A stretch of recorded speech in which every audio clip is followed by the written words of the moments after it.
இறையாட்சியின் விடியல். நான் ஆடுகள் வாழ்வை பெறும் பொருட்டு, அதுவும் நிறைவாக பெறும் பொருட்டு வந்துள்ளேன் என்று இயேசு எடுத்துரைத்தார்.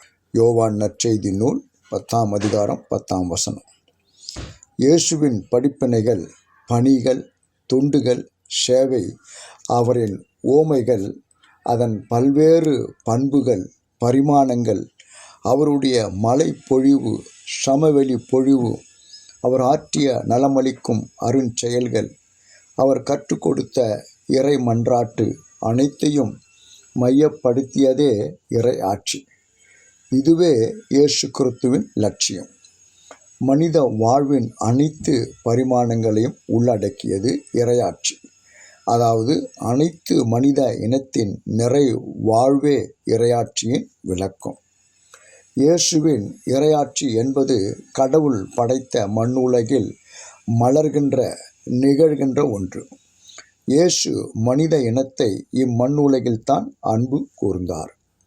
இயேசுவுக்கு வயல் ஓர மலர்களின் அழகு, வானத்து பறவைகளின் கவலையின்மை, மத்தேயு 6ஆம் அதிகாரம் 26லிருந்து 29 வரை, உணவுக்கு உவர்ப்பு ஊட்டும் உப்பு, இருளின் வழிகாட்டும் விளக்கின் ஒளி, மத்தேயு 5:13லிருந்து 16 வரை, விதைகள், பயிர்கள், புளிப்பு மாவு, மத்தேயு 13ஆம் அதிகாரம், கனித்தரும் மரங்கள், மத்தேயு 12:33லிருந்து 37 வரை உள்ள வசனங்கள், இவையாவும் இறையாட்சியின் வெளிப்பாடுகள்.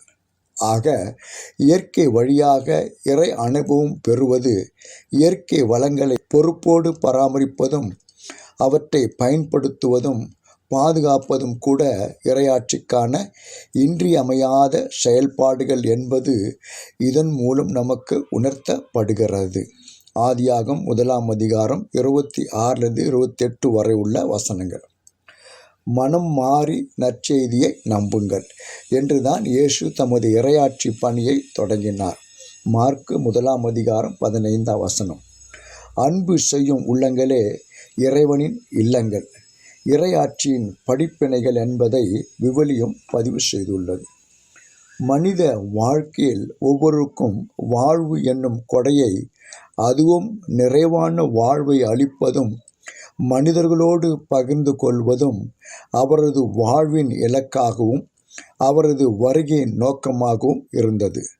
அதனை தம் பணி வாழ்வில் நிறைவேற்றி இம்மண்ணுலகில் இறையாட்சியை மலரச் செய்தார் இயேசு.